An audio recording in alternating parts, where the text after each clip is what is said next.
Now time to revise the chapter water resource, and you will revise it within 15 minutes. And so for that you need to watch the complete video. Thank you very much.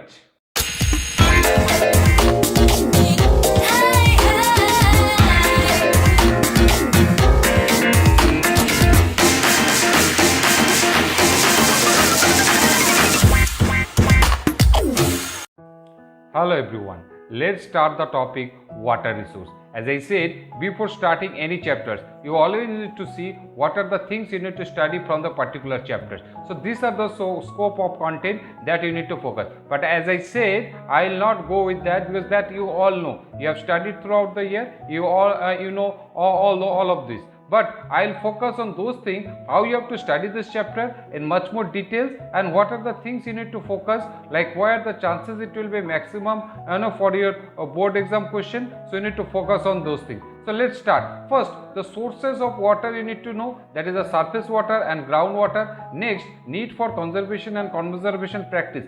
Basically, here you need to focus on rainwater harvesting. Next, you need to focus on different methods of irrigation and why it is required for our country, especially for our country. Next, meaning and example of surface and groundwater. Next, water conservation, meaning need for conservation. And here you need to focus on some important keywords, that is water crisis, pollution, seasonal rain, uneven distribution of rain, and water resources, pollution. All those things you need to connect with water conservation. And next you need to focus on rainwater harvesting, meaning, methods and importance. Next you need to focus on different type of irrigation and the modern methods and the primitive methods. All the methods you need to study, and the classification, the advantage, disadvantage, required condition, all those things you need to study, and where we used to practice those different methods of irrigation in different part of India. So you need to focus on all those things.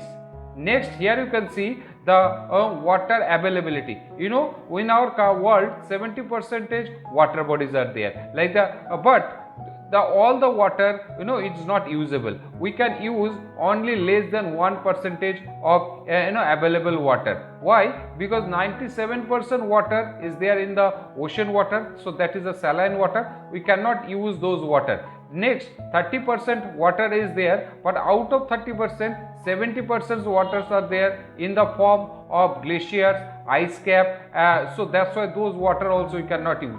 So we can use 30% of 3 unit. So basically we can use less than 1% of water available on our ground.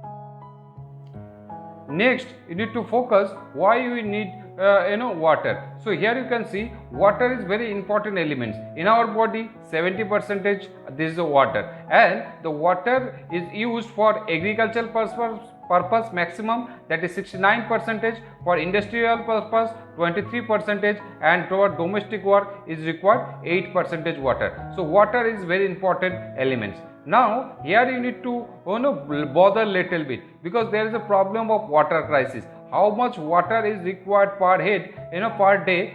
We are getting the water very less than that. Why? Because due to the water problem, and that's called water scarcity. And here these are some scary statistical data you can see. By 2050 the condition it will be very pathetic. As you can see, the day by day the available per capita water is getting less and less. Here you can see, next you need to focus on rainwater harvesting. So these are the methods we need to take to use the water sensibly. So rainwater harvesting, basically what you are doing, we are collecting the rainwater through the pipeline, we are storing it in the tank, and when we require we can use this water easily. This is the concept of rainwater harvesting. Now what are the advantage? First of all, in India there is uneven distribution of rain, and also there is uncertainty in rain. So whenever we are getting the water, the 4 months rainy seasons, that time if we will be able to collect water and if we will store it, so next 8 months during the dry condition we can use that water. So that's why rainwater harvesting is very important. In that way it can control the probable condition of floods and droughts. It will also control the soil erosion. In that way the floods it will be controlled. Next, the groundwater level it will be maintained, because when you will store the water in the tank, so through the percolation process the water it will be stored in the underground, and so in that way the underground recharge level it will increase. And also if we will use the rainwater in the dry season, so underground water level we don't need to touch, so that it will be protected. So those are the benefit of rainwater harvesting. And also it will reduce the runoff, reduce the soil erosion, help in reducing the water and electricity bill, because we don't need to take use pump from the underground water to take water, so there will be less consumption of electricity. So those are the advantage of rainwater harvesting.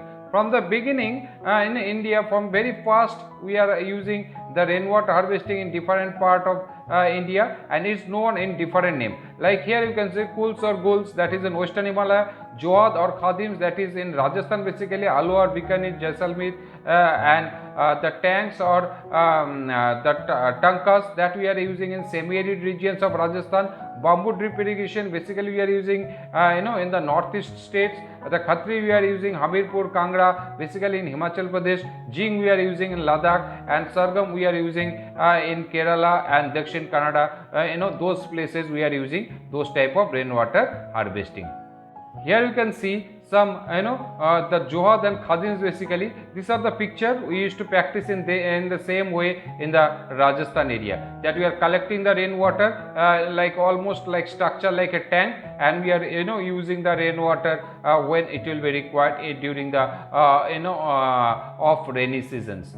So here these are the features of Johad, almost same, that is these are the traditional rainwater harvesting Johad. And the next we need to focus on the irrigation. Irrigation means the artificial way of supplying water to the agricultural field, right? And why it is required in India? India is a agricultural based country basically, and that's why you need to depend on rainwater much more. But there is a problem in rain in India. It's seasonal and as well as is uncertain and unevenly distributed. So we cannot compromise the agricultural activity. So for that we need to make out some ways to artificial supply of water to the agricultural field, so agricultural production will be not hampered.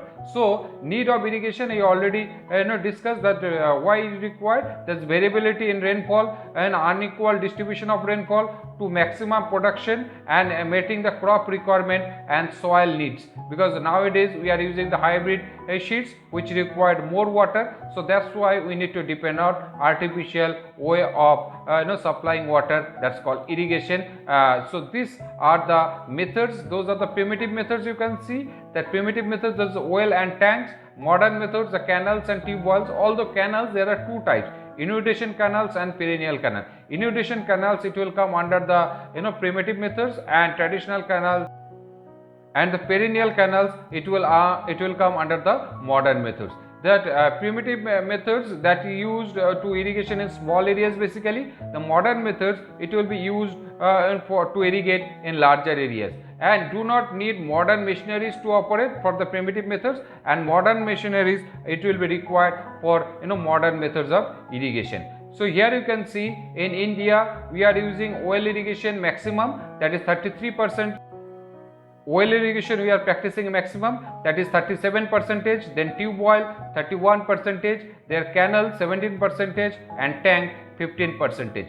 But although those things are changing day by day, well irrigation, this is one of the primitive methods of irrigation. They are required what? The required condition is there, water level, underground water level, it should be within the 15-meter range. That is the main requirement for well irrigation. What is the advantage? Advantage is there, it can be done independently by the small farmers. They don't need to depend on anyone. If you have small plot or small plot for agricultural land, they can utilize it very nicely. This will be the manual labor oriented, and it will be easy, very easy to get the water. But the problem is there, it can be supplied to the small farmers only. Big farmers they cannot utilize those well irrigation, because this is manual labor oriented and it takes time and it cannot serve the area more than 2 acres land, right? So those are the problem of well irrigation. Now next here you can see the well irrigation, it will be available in such areas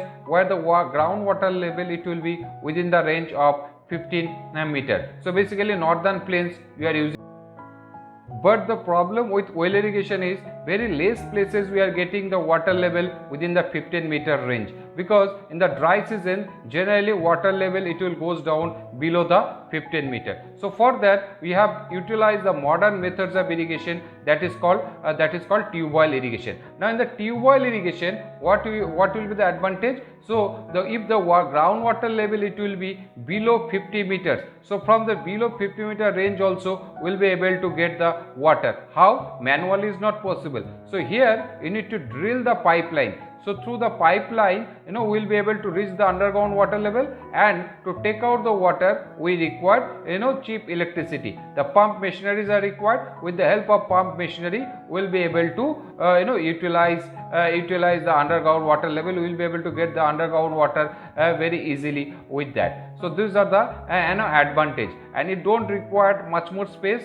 Through a narrow pipeline you can drill it easily and you can take out the water. But problem is there is required cheap electricity. Those are the problem with tube well irrigation. But the advantage is there, we can take the land underground water. These are the advantage. But this only it will be possible where the cheap electricity it will be available. And there are another advantage is there, it can serve a large area. So basically it will be very beneficial for big farmers.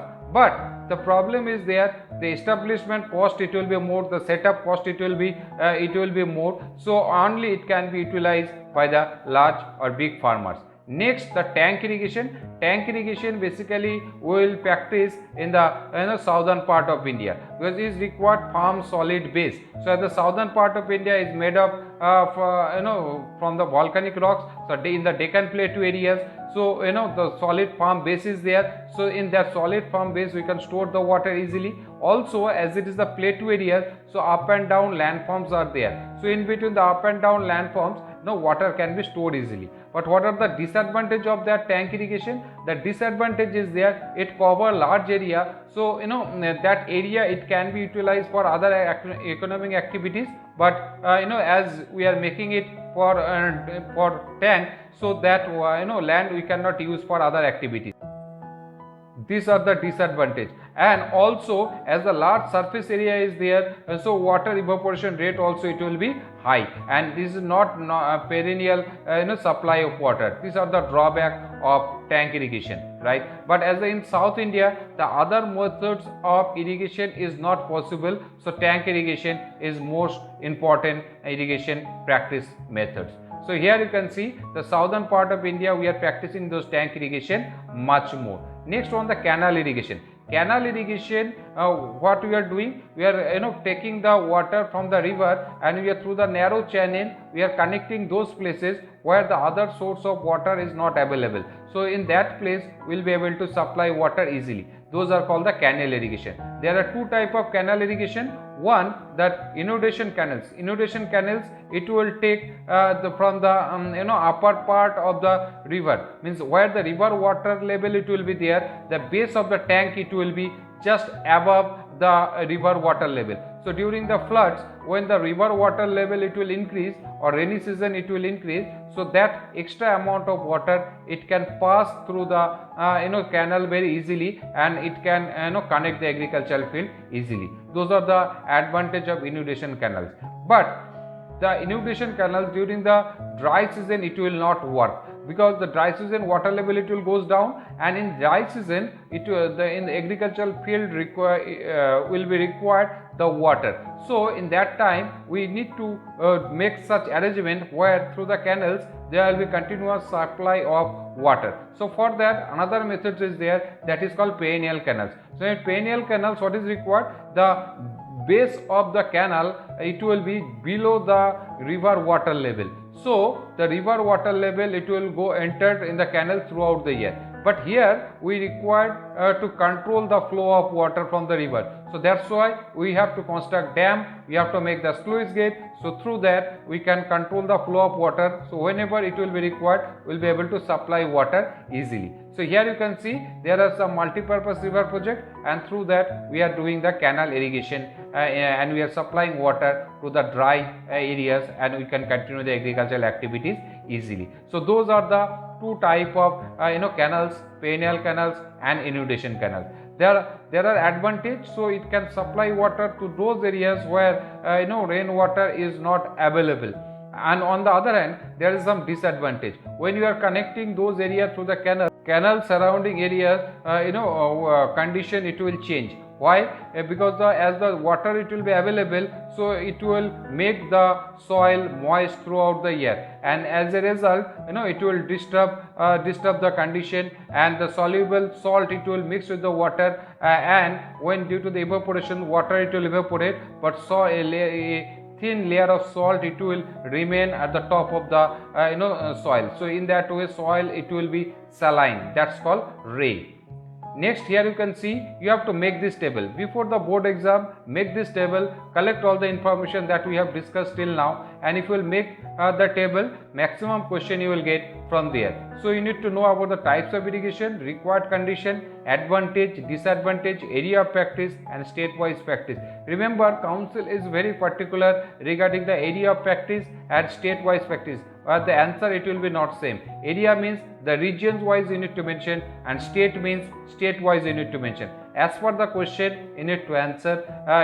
Don't make mistake, so you will not get marks for that. Remember. So next you need to discuss about the modern methods of irrigation. These are the few very advanced modern methods of irrigation. That is the furrow irrigation, sprinkler irrigation, drip irrigation. Remember, these methods of irrigation, wastage of water it will be very less. Furrow irrigation, basically what it will be done, water it will be supplied not all over the place of agricultural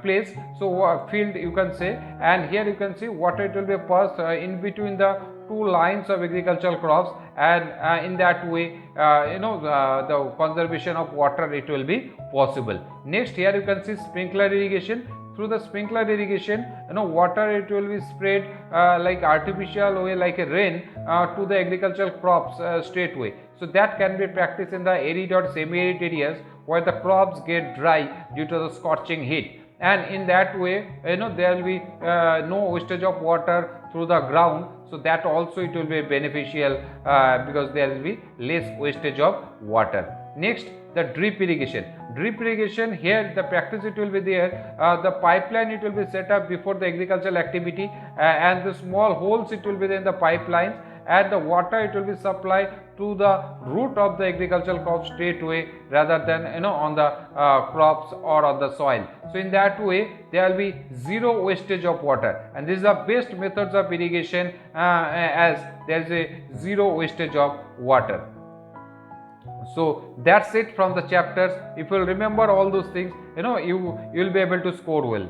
And if you have still doubt, go through my previous videos that I have uploaded. There we have discussed all those things in details, topic wise. In different videos we have discussed in details.